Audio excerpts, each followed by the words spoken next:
इस वक्त e commerce के मसले मसाइल क्या आपको दिख रहे हैं? ऐसे मेजर्स हम ना करें जिसकी वजह से लोग इनकरेज हों टुवर्ड्स नॉन डिजिटाइजेशन या non trace and track system. हम ऐसी पॉलिसीज इंट्रोड्यूस करें जिसकी वजह से लोग इस जर्नी का पार्ट बनना चाहें। जो दूसरी सेगमेंट है रिटेल वाली, वो अभी भी अंडर टेक्स्ट है। लास्ट ईयर के अगर हम देखें तो लास्ट ईयर के बजट में 50 बिलियन का टारगेट था, अचीव क्या किया हमने? मेयर 3.5 मिलियन, 35 लाख रुपए। कि मैं किसी भी ई कॉमर्स वेबसाइट को देखूं तो मुझे ये कैसे पता चले कि ये एक जेन्युइन वेबसाइट है? कि अगर उस वेबसाइट के ऊपर अब आपने दुआ करनी है कि आपने जो पेमेंट की उसके अगेंस्ट में ऑर्डर आ जाए। पाकिस्तान में more than 60 million e wallet users हैं पाकिस्तान में, which is more than credit debit cards combined. 2 million credit card है, 48 मिलियन डेबिट कार्ड है। 25 to 35% ईजी पैसा जैस कैसे पेमेंट हो रही है। सीओडी को थोड़ा एक्सपेंसिव करें ताकि वो फंड करे आपकी free shipping of digital payment orders. A lot of people have started forgetting their wallets at home and carrying the phone only. अब तो उससे भी आगे निकल गए कि वो उसके ऊपर भी आ गया ना वॉलेट, वॉच के ऊपर भी। सो जो गूगल पावर्ड वॉचेज हैं उसके ऊपर भी आप अपना कार्ड ऐड कर सकते हैं, टैप एंड पे के थ्रू पेमेंट करें। गवर्नमेंट शुड इंसेंटिवाइज बिजनेसेस कि आप डिजिटल पेमेंट्स का मैंडेट इंक्रीज करें, डिजिटल पेमेंट्स अपनी इंक्रीज करें। हम आपको इन जगहों पे बेनिफिट करेंगे।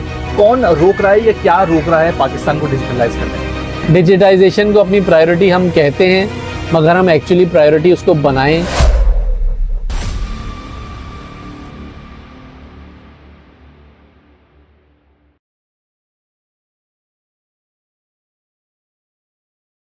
नाज़रीन, आज जिस शख्सियत से हम मिलने जा रहे हैं उसका नाम है मोहम्मद रज़ा। अच्छा, मोहम्मद रज़ा साहब जो हैं वो फिनटेक की दुनिया में लिंक्डइन पे 27th मोस्ट इन्फ्लुएंशियल वॉइस है। यानी कि हमारा पाकिस्तान का एक ऐसा बंदा है जो पूरी दुनिया में 27 नंबर पर है जब फिनटेक की आवाज़ आती है। एक तो ये वाली बात, फ़ख्र की बात तो ये हो गई। दूसरी बात यह है कि इनका अगर हम पोर्टफोलियो देखें तो टेलेनॉर में इन्होंने काम किया है और दीगर बैंकों के साथ अभी भी काम कर रहे होते हैं। पोर्टफोलियो काफ़ी इनका फिनटेकी स्ट्रॉन्ग है और इस वक्त जो है वो स्विच के CGO हैं, को फाउंडर भी हैं।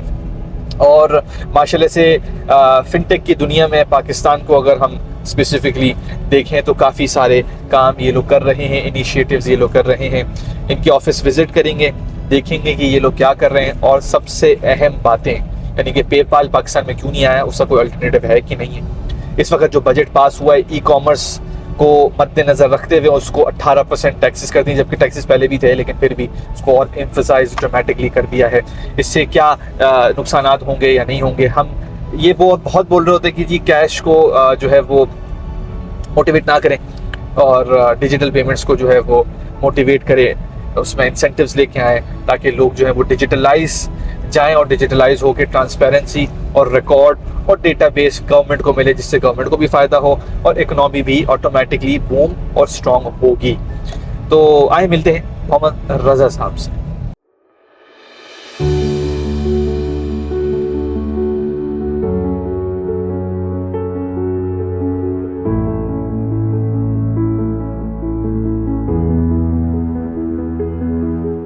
ये है स्विच का office. Switch is a merchant focus fintech जहाँ पे हमारा मिशन है to make financial freedom simple. अब हम इसको किस तरह से कर रहे हैं? हम 2 इंडस्ट्री वर्टिकल्स में इस वक्त ऑपरेट करते हैं। एक है रिटेल, जहाँ पे हम एग्रीगेशन करते हैं डिफरेंट पेमेंट ऑप्शंस की, डिफरेंट मोबाइल कंपनीज़ की, टॉपअप्स की, बिल पेमेंट्स की। और दूसरा हमारा वर्टिकल है ऑनलाइन पेमेंट गेटवे का, जहाँ पे हमने एग्रीगेशन की हुई है तमाम पेमेंट ऑप्शंस की।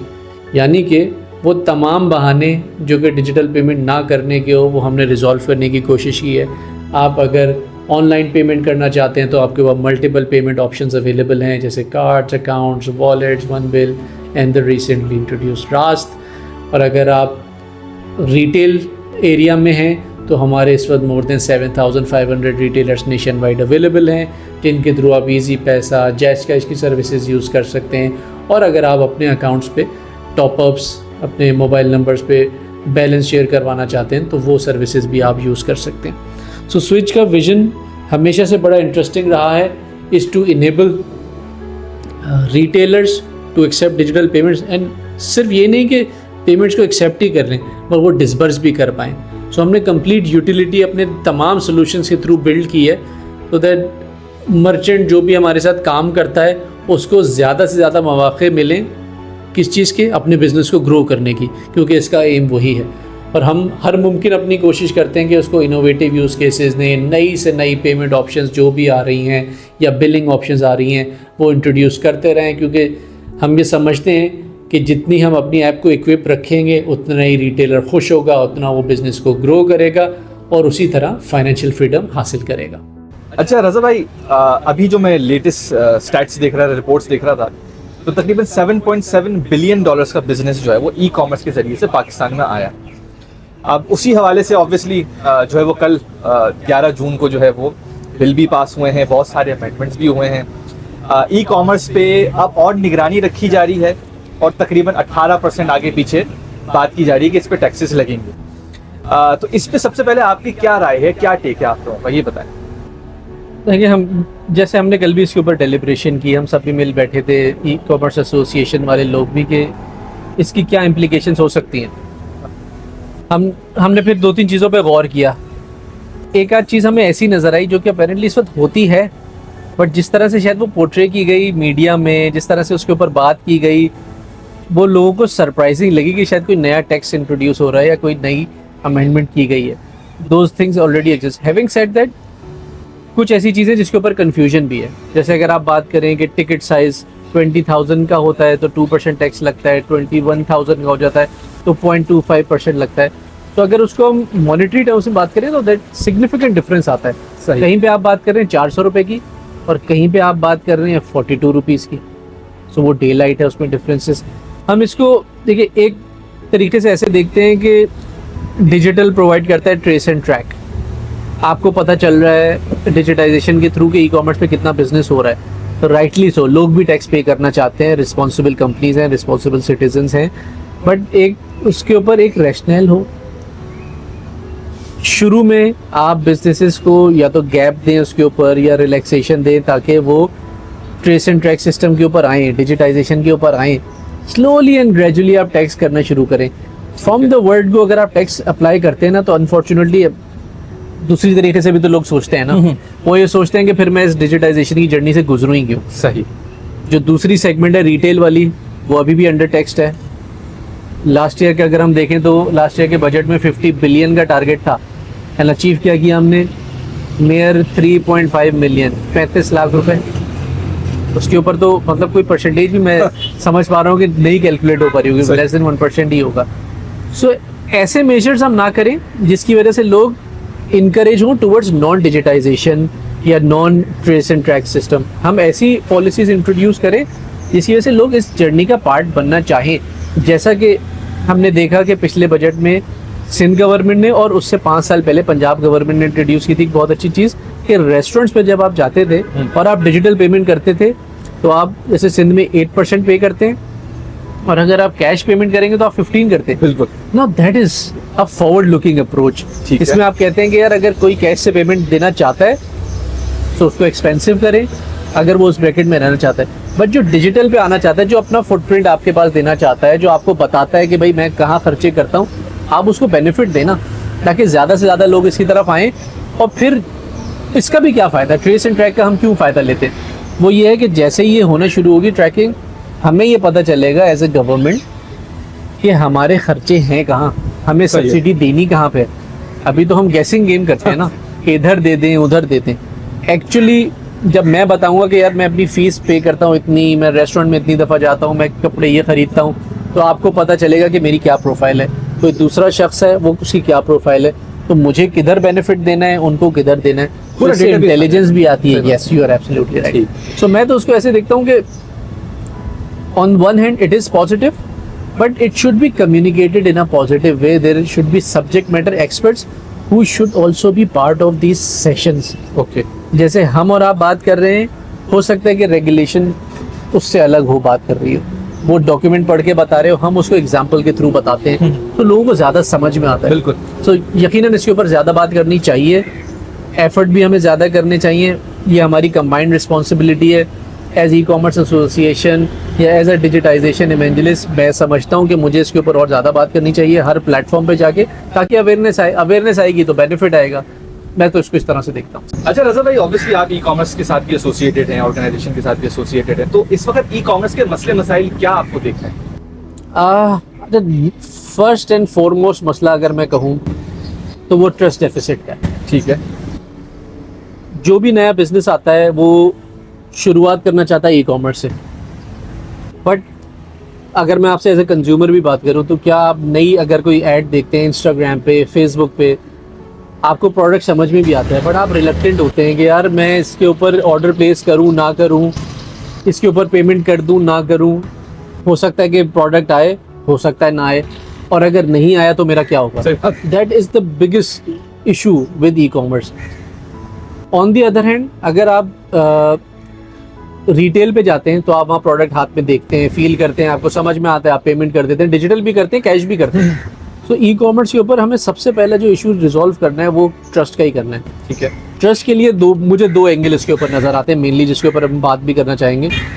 एक तो ये है कि आपने लोगों को अवेयरनेस देनी है कि आपने जब भी कोई ई कॉमर्स प्लेयर को देखना है उसको इवेल्युएट कैसे करना है, ये मासेस को एजुकेशन हमें देनी चाहिए। सही है कि मैं किसी भी ई कॉमर्स वेबसाइट को देखूं तो मुझे ये कैसे पता चले कि ये एक जेन्युइन वेबसाइट है, मैं इसके ऊपर अपना टाइम स्पेंड कर रहा हूँ या कर रही हूँ, और पेमेंट की तरफ अगर मैं जाना चाह रहा हूँ या चाह रही हूँ, सो क्या ये लेजिटिमेट वेबसाइट है भी। इसका एक बेसिक बहुत तरीका है ईजी, जो मुझे लगता है हमें जिसके ऊपर प्रमोट करना चाहिए, वो ये है कि अगर उस वेबसाइट के ऊपर आपका पेमेंट गेटवे लगा हुआ है ना, तो विच मीन्स कि ये वेबसाइट किसी थर्ड पार्टी ने वेरीफाई की। ओके। वरना क्या होगा कि रज़ा ने एक वेबसाइट बनाई raza.com के नाम से, उसमें मैंने क्लोथ शूज सब डाल दिए, मैंने उसकी मार्केटिंग कर दी फेसबुक पे, अब मेरी कोई वेरिफिकेशन तो कर नहीं रहा ना। लोगों ने मुझे ऑर्डर प्लेस किया, मैंने कहा यार ये अकाउंट नंबर है मेरा, इसके ऊपर पेमेंट कर दें, आपको प्रोडक्ट आ जाएगी। 100 में से अगर 10 ने भी पेमेंट कर दी, मेरे पास तो वो पेमेंट आ गई और मैंने फिर वेबसाइट रैप अप की, मैं चला गया। Who is gonna trace me? Nobody, क्योंकि ना मेरा वेबसाइट पर एड्रेस है, या अगर एड्रेस है भी तो वो या कराची का हो या इस्लामाबाद का हो, मैं हो सकता है गुजरांवाला में बैठा हूँ, नोबडी कैन ट्रेस। फिर वही वाली बात है कि अगर ये जो पेमेंट गेटवे अगर लगा होगा ना, इस मीन्स कि उसको किसी फिनटेक ने, किसी बैंक ने उसकी KYC की हुई है। बाय KYC आई मीन उसके डॉक्यूमेंट देखें कि भाई रजिस्टर्ड बिजनेस है, उसका एड्रेस कहाँ है, उससे मुलाकात हुई है, there is a face to the name as well. सारी KYC करने के बाद हमने उसको गेटवे दिया है। और एक तो ये लेजिटिमेट हो गया कस्टमर के एंड से कि कस्टमर ने वेबसाइट पे देख लिया। दूसरा, कस्टमर को क्या ईज़ है, उसको फ़ायदा ये है कि अगर वो ऑनलाइन चैनल के थ्रू पेमेंट करता है ना, तो उसके पास एक एवेन्यू ये खुलता है कि अगर वो प्रोडक्ट डिलीवर समहाउ नहीं हुआ या फॉल्टी हुआ, वो क्लेम कर सकता है अपने बैंक के पास। ठीक है। कि भाई मुझे ये प्रोडक्ट डिलीवर हुआ। अगर उसने क्रेडिट डेबिट कार्ड से पेमेंट की है, वो अपने बैंक को कॉल करेगा कि ये मैंने एक्स प्रोडक्ट ऑर्डर की थी, ये फॉल्टी आया, मुझे इसका रिफंड चाहिए। So now the bank will proceed with discussion with the payment gateway. हम मर्चेंट से बात करेंगे, उससे प्रूफ्स लेंगे, वेरिफिकेशंस लेंगे। अगर वो नाकाम हुए इनके देने में तो हम पैसे ट्रांसफ़र कर देंगे कस्टमर को। So there is a proper mechanism जो कि एग्जिस्ट करता है। ये वो बात मैं नहीं कर रहा कि ये हम स्विच पे कर रहे हैं, ये सिस्टम एग्जिस्ट करता है, बट इसके बारे में इतनी बात नहीं होती, which is why e commerce के ऊपर लोगों का ट्रस्ट डेफिसिट है, विच इज़ वाई वो बिजनेस उतना ग्रोथ नहीं करता। ऑल्दो इसमें पोटेंशियल इमेंस है, कहीं से भी बैठ के आप ऑर्डर कर सकते हैं, बट अगर आप ये एक दो चीज़ों के ऊपर ध्यान दें तो हम काम कर सकते हैं। और दूसरा ये हो गया ट्रस्ट के ऊपर ना। अब on the other hand awareness के ऊपर हम बात करें, अवेयरनेस में मसला ये है कि हम डायरेक्ट कस्टमर से कम्युनिकेशन वैसे कर ही नहीं रहे पेमेंट से रिलेटेड। हम अगर लोगों को सिर्फ ऐड दिखाते हैं, ऐड के ऊपर स्पेंड करते हैं लाखों रुपए, उसकी मदद से एक लीड जनरेट होती है। फॉर एग्जांपल मैंने ऐड देखा, मैंने वो प्रोडक्ट को ऐड टू कार्ट किया और मैंने उसको लेट से कैश ऑन डिलीवरी कर दिया, वो अभी तक लीड है। 5 दिन बाद जब वो प्रोडक्ट लॉजिस्टिक कंपनी के खर्चे करने के बाद डोर स्टेप पे आया तो हसन साहब ने बोला कि मुझे तो प्रोडक्ट नहीं चाहिए। सिंपल, सही है। आप प्रोडक्ट वापस ले जाएं फॉर वॉट एवर रीज़न, वो प्रोडक्ट वापस चला जाएगा। नुकसान किसका? कंपनी का। सो अब इसमें हमने लोगों को ये भी अवेयरनेस देनी है कि भाई अगर आपके पास ट्रस्ट होगा, आप लोकल लैंग्वेज में लोगों से बात कर रहे होंगे, आप उनको समझा रहे होंगे कि आप डिजिटल पेमेंट करें, आपकी मर्चेंट जो है वो सिक्योर होंगे क्योंकि उनके पास फंडिंग आ चुकी होगी। That will not be a lead only, it will be a sale, क्योंकि पेमेंट आ चुकी। सेल कब रिकॉर्ड होती है? जब पेमेंट आ चुकी होती है ना, वरना तो वो एक लीड के तौर पे काम होती है। सो ये 2-3 चीज़ें, ऑन वन हैंड हमें ट्रस्ट डेफिसिट दूर करने के लिए ये अवेयरनेस देनी चाहिए, ऑन दी अदर हैंड हमें लोकल लैंग्वेज में, कोई फैंसी वर्ड्स नहीं, सादे अल्फाज में लोगों को बताना चाहिए कि भाई ये 2-3 चीज़ें देखो, तो उस वेबसाइट के ऊपर ट्रस्ट करके उससे ऑर्डर करो। ये 2-3 चीज़ें नहीं देखो तो नहीं करो। सही है। इवेंचुअली क्या होगा उससे फ़ायदा कि ज़्यादातर लोग उन वेबसाइट्स पे जाना शुरू करेंगे जहाँ पे पेमेंट्स होंगी डिजिटल ऑप्शन, और ये COD वाले लोग जो कि अगर हैंकी पैंकी भी कोई करते हैं तो रिमूव हो जाएंगे, और जो सही बिजनेसेस हैं वो डिजिटल पेमेंट्स को एक्सेप्ट करना शुरू कर देंगे। ठीक है। Communication is definitely the key in order to resolving this trust deficit issue है। ठीक है। अच्छा, इसमें लेकिन एक और बात भी है ना, जिस तरह से एक आम आवाम है उसको कैसे पता चलेगा कि ये पेमेंट गेटवे इसके चेकआउट के अंदर है? मतलब उसको उसके बेसिक रिक्वायरमेंट्स होंगी या बेसिक चीज़ें होंगी, वो बताएं। हाँ, इसमें देखिए जैसे 2 ऑप्शन आ रही होती हैं किसी भी वेबसाइट पे। अगर हम जनरली ज़्यादातर ई-कॉमर्स वेबसाइट जो हैं वो शॉपिफाई पे बनी हुई है, उसका एक फिक्स पैटर्न है। जब आप एड्रेस देते हैं, कॉन्टैक्ट नंबर वगैरह दे देते हैं, उसके बाद आपसे वो शिपिंग डिटेल्स पूछता है, उसके नीचे आ जाता है पेमेंट ऑप्शन। बिल्कुल। In most of the places it is written online payment and cash on delivery. जब आप ऑनलाइन पेमेंट पे क्लिक करेंगे ना तो आपको नज़र आएगा, एक तो ये भी एक्सपीरियंस हो सकता है कि ऑनलाइन पेमेंट आपने क्लिक किया और नीचे मेरा मोहम्मद रज़ा का या रज़ा एंटरप्राइजेस का अकाउंट नंबर देखना शुरू हो गया। That is not digital. अच्छा। That is a broken experience. वो मेरे पर्सनल अकाउंट में या मेरी कंपनी के अकाउंट में जा रहा है। उसमें क्या होगा, आप वहाँ जाएंगे, अकाउंट नंबर को कॉपी करेंगे, अपनी बैंकिंग ऐप में जाएंगे, उसको ऐड करेंगे, वहाँ से पेमेंट करेंगे। ये सारा नॉन मतलब डिस्कनेक्टेड एक्सपीरियंस है पूरा।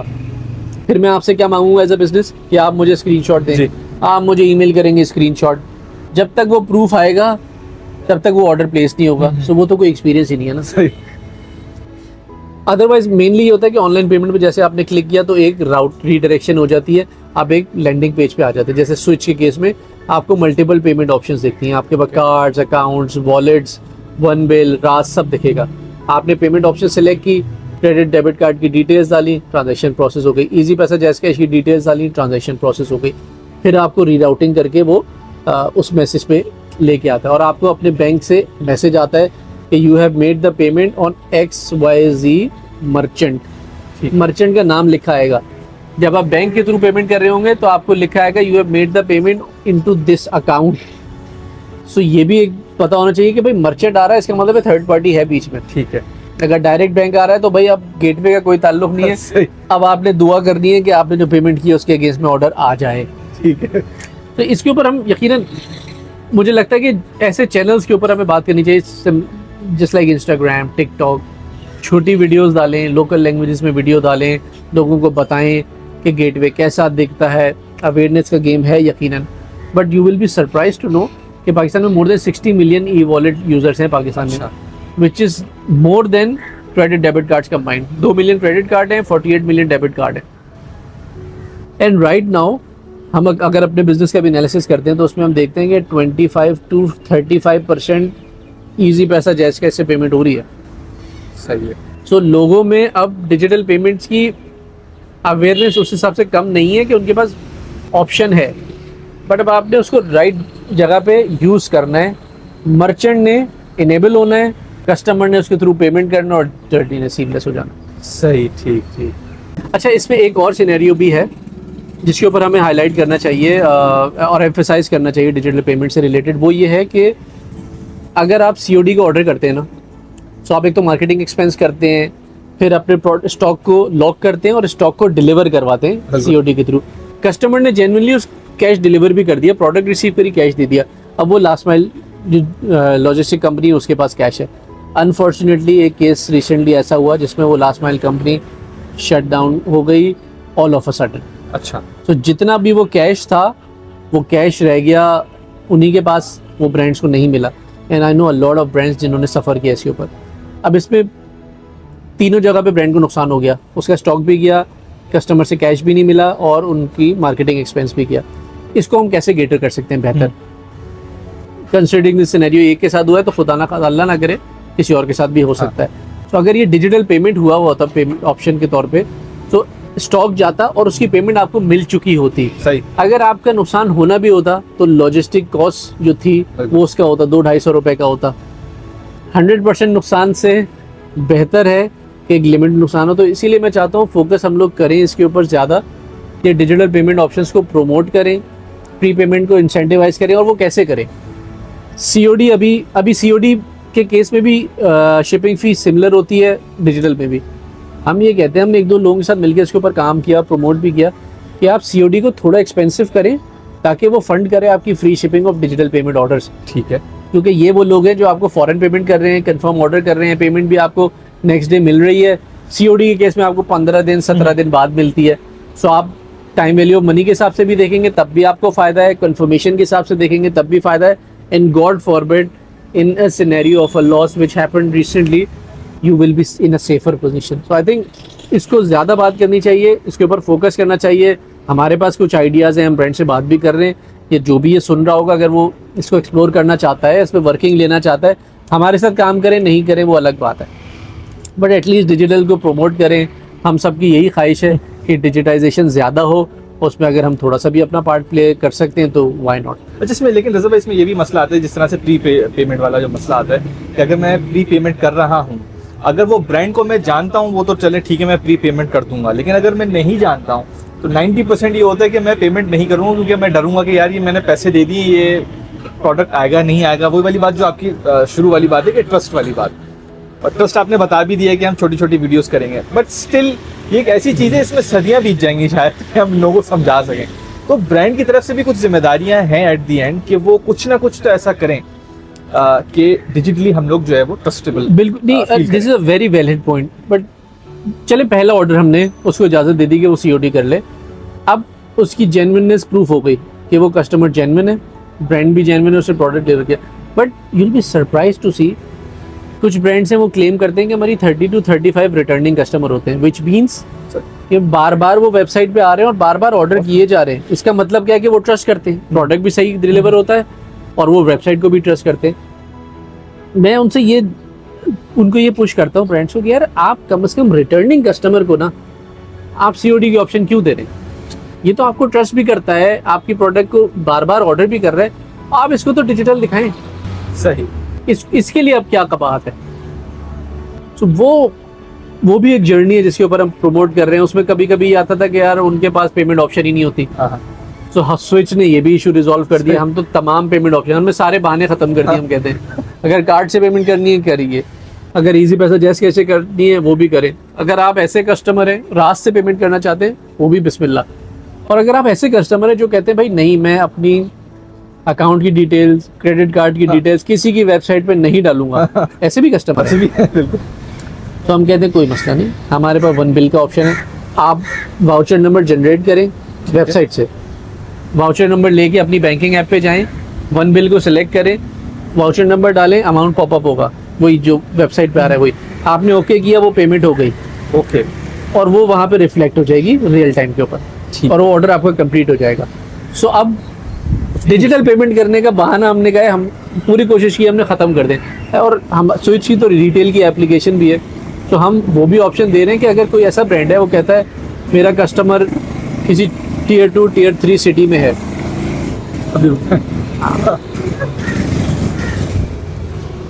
हम स्विच की रिटेल के थ्रू एक ये भी ऑप्शन दे रहे हैं कि अगर कस्टमर Tier 3 सिटी किसी विलेज में है तो हमारे तो रिटेलर्स अवेलेबल हैं मार्केट में। अगर आप चाहते हैं कि एडवांस पेमेंट या फुल पेमेंट आप रिटेल के थ्रू ले लें तो स्विच के रिटेलर के पास जाएं, वहाँ पेमेंट करें तो वो भी आपके पास रियल टाइम में रिफ्लेक्ट हो जाएगी। ओके, सो हम कोशिश ये कर रहे हैं कि तमाम बहाने ख़त्म कर दें डिजिटल पेमेंट ना करने के।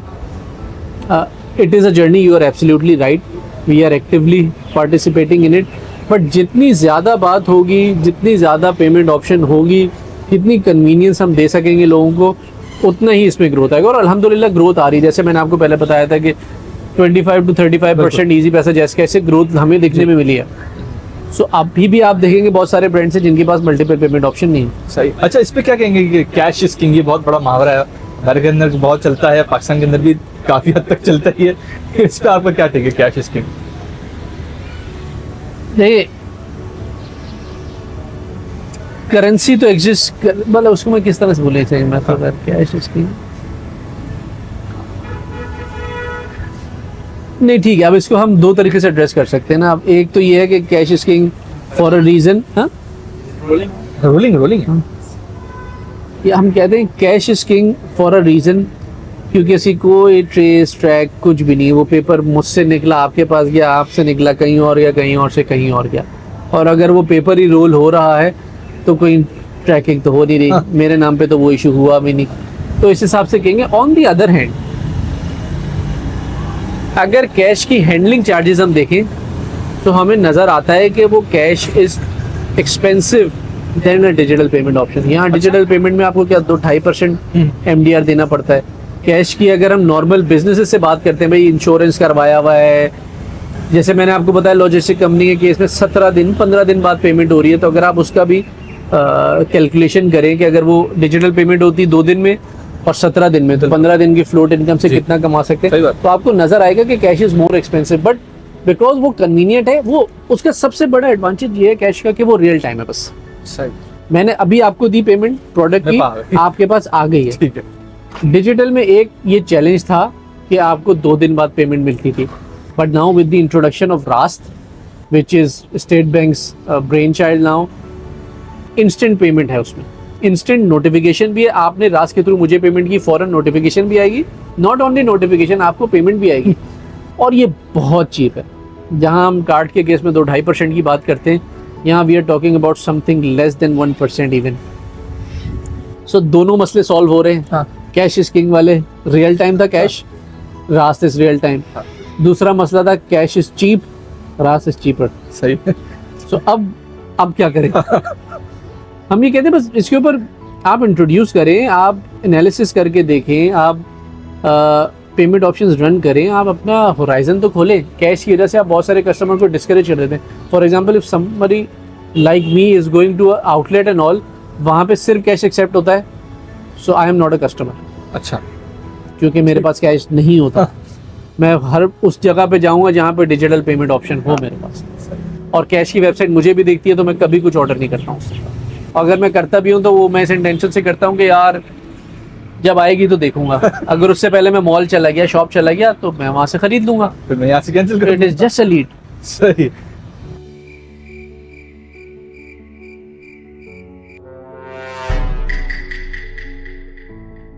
अच्छा रजा भाई, जब फिनटेक की बारे में बात आती है तो जो सबसे ज्यादा क्वेश्चन आते हैं वो FAQ जो आता है वो यही आता है कि भाई पेपल कब आएगा, या फिर ये आता है कि जी इसका अल्टरनेटिव है कि नहीं है। स्ट्राइप मेरे ख्याल से शायद बंद हो गया है, लेकिन पेओनियर इस वक्त चल रहा है।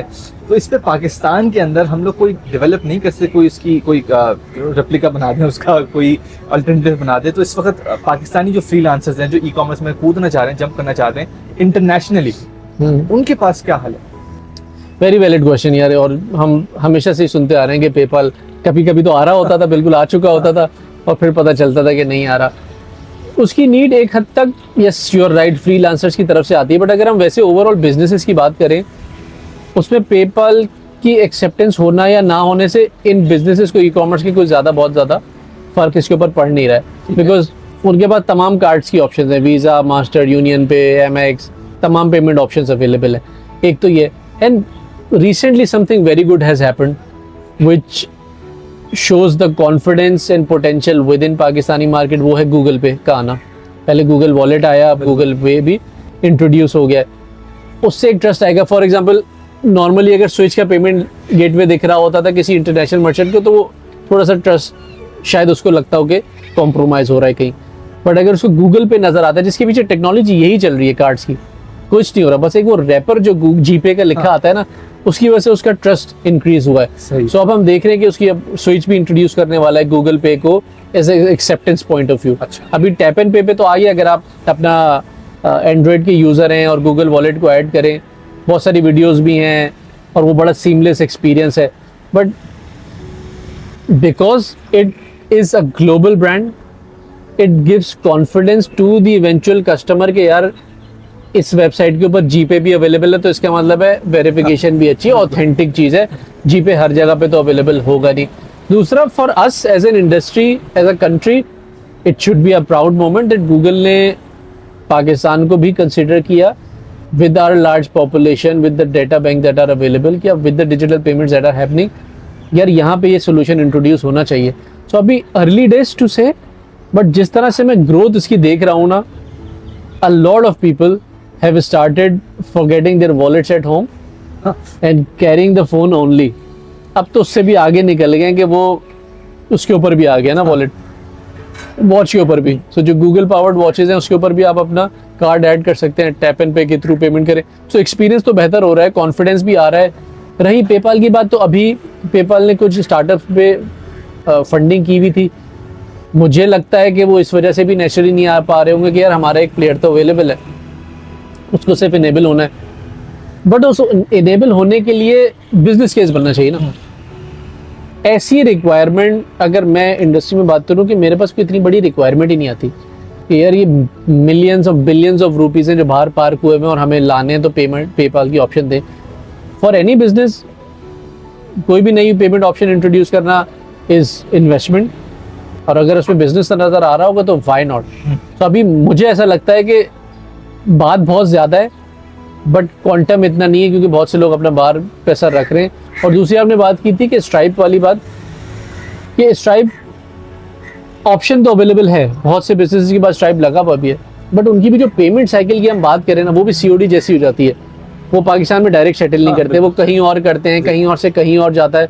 वो परसेंटेज छोटे छोटे छोटे टुकड़ों में करके ज़्यादा हो जाती है, क्योंकि वही ऑप्शन आपको क्रेडिट डेबिट कार्ड के पाकिस्तान में भी अवेलेबल हैं। स्ट्राइप सिर्फ उस जगह ज़्यादा अट्रैक्टिव हो जाता है अमेरिकन मार्केट के लिए, जो कि बड़ी मार्केट है, क्योंकि वहाँ पे नॉन 3DS कार्ड होते हैं, वहाँ पे OTP नहीं आता, आपको पता ही है। और स्टेट बैंक ने पाकिस्तान में रेगुलेट किया हुआ है, मैंडेट किया हुआ है कि विद नॉन OTP कोई ट्रांजेक्शन प्रोसेस नहीं होती। So for that option people are using stripe.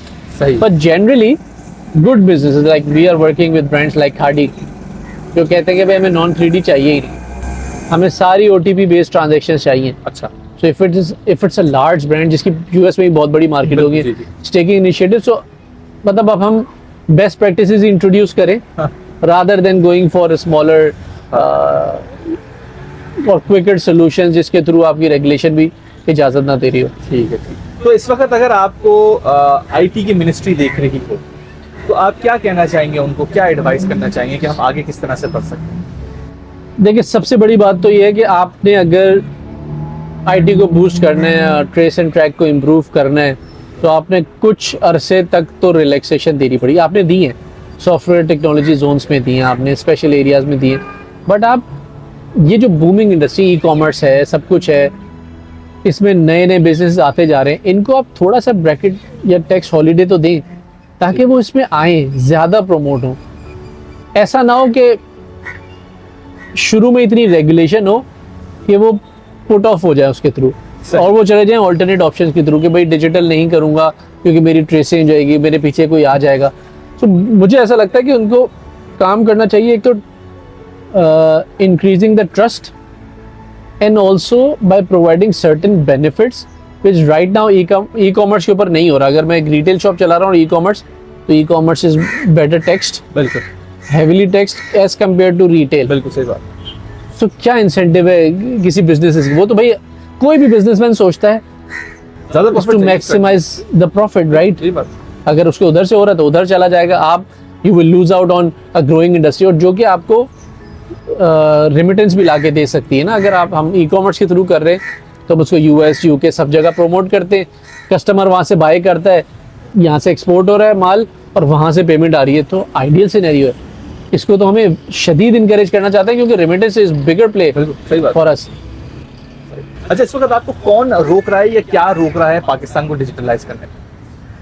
अच्छा, एक जो चीज़ मुझे लगती है ना, हम बहुत डिजिटाइजेशन की बात करते हैं हर चीज़ के ऊपर कि हम डिजिटल ऑनबोर्डिंग भी कर लेंगे, डिजिटल पेमेंट्स भी ले लेंगे, ई-कॉमर्स को भी प्रमोट कर लेंगे, फ्रीलांसिंग पे भी काम कर लेंगे, बट जो हमारे एग्रीमेंट्स है अभी, इवेंचुअली एक एग्रीमेंट प्रिंट होता है हार्ड कॉपी में, उसके ऊपर वेट सिग्नेचर चाहिए होते हैं। और क्यों? क्योंकि कोई ट्रस्ट पार्टी एग्जिस्ट नहीं करती पाकिस्तान में।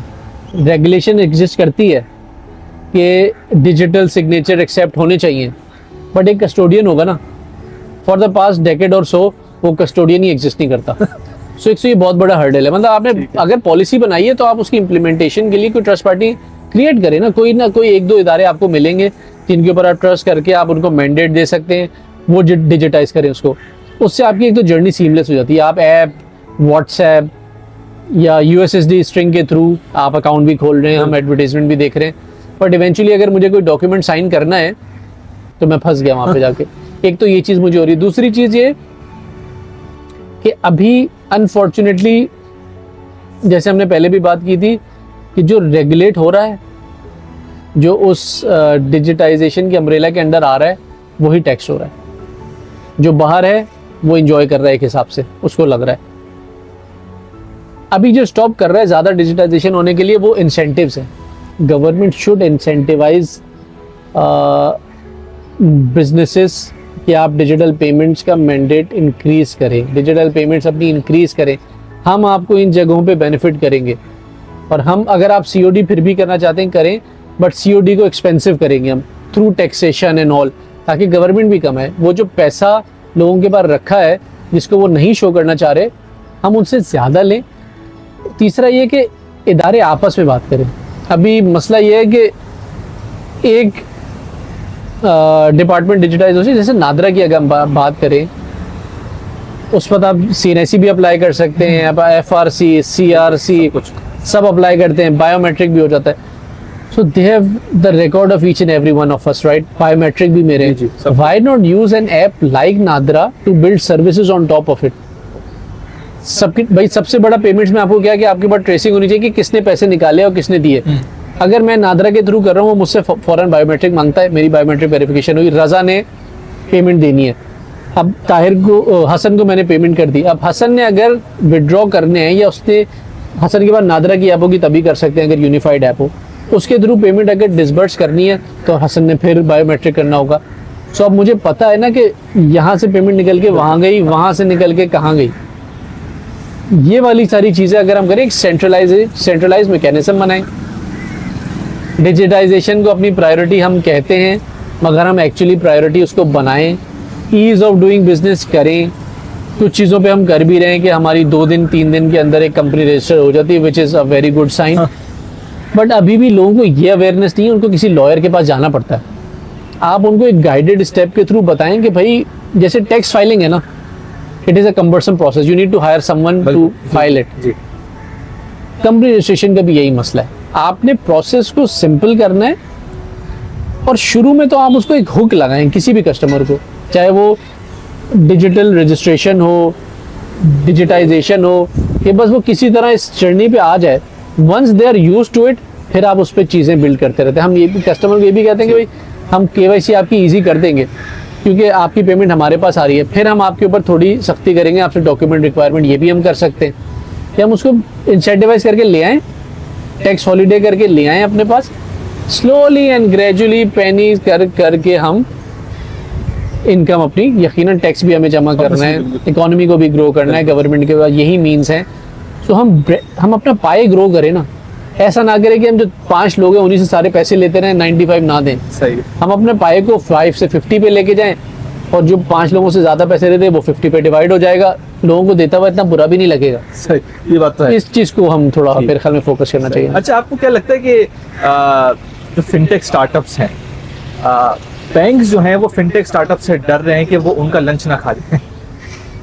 अच्छा देखिए, banks because they are our partners as well and they are solving for the bigger problems. वो लेंडिंग करते हैं, वो कस्टोडियन हैं लोगों के पैसों के। फिनटेक नहीं होता बाय डिज़ाइन भी एंड बाय रेगुलेशन भी, बाय लाइसेंस भी नहीं होता।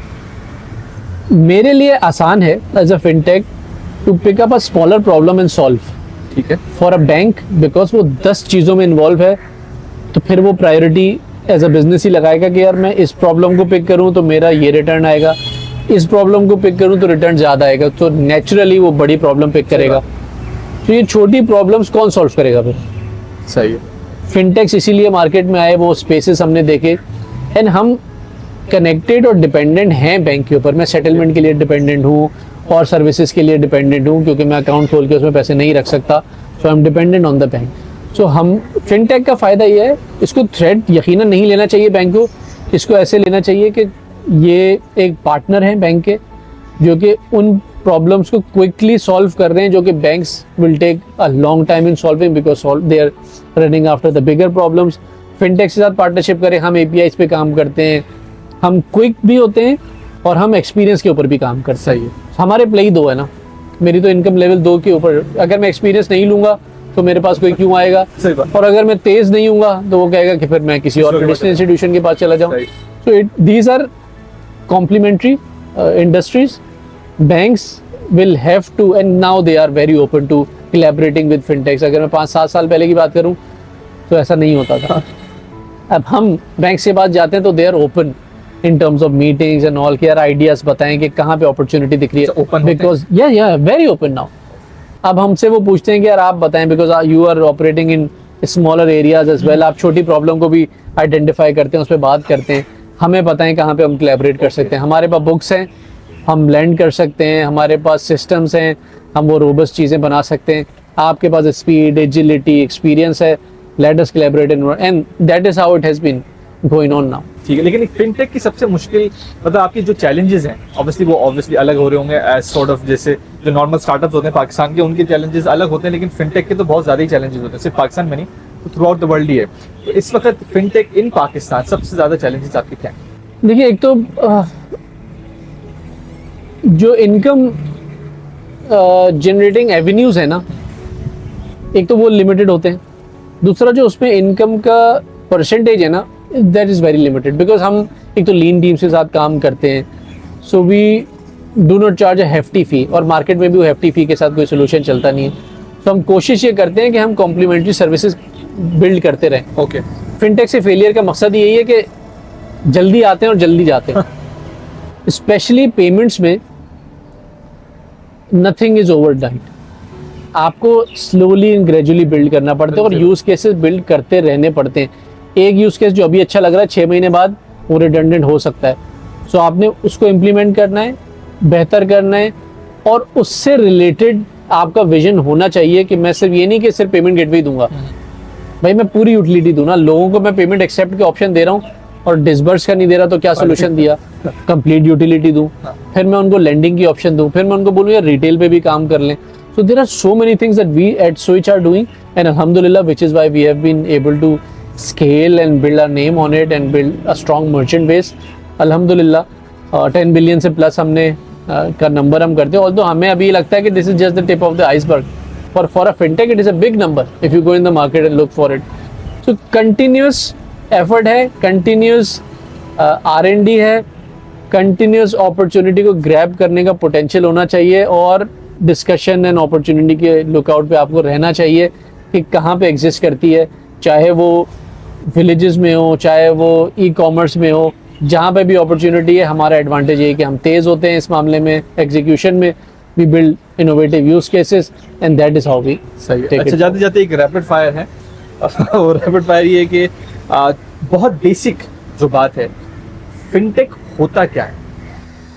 Fintech is easily the combination of finance and technology. So technology को यूज़ करते हुए जो भी हम फाइनेंशियल सर्विसेज प्रोवाइड कर रहे हैं, जैसे ऐप आपने बनाई, उसके थ्रू आप फंड्स ट्रांसफ़र दे रहे हैं, बिल पेमेंट्स दे रहे हैं, ये सारी फिनटेक है।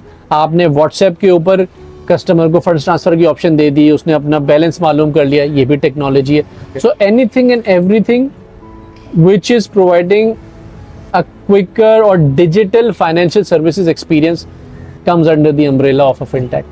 ठीक है। अच्छा, इस वक्त कौन सा बैंक ऐसा है जिसके पास सबसे ज्यादा एडवांस सिस्टम?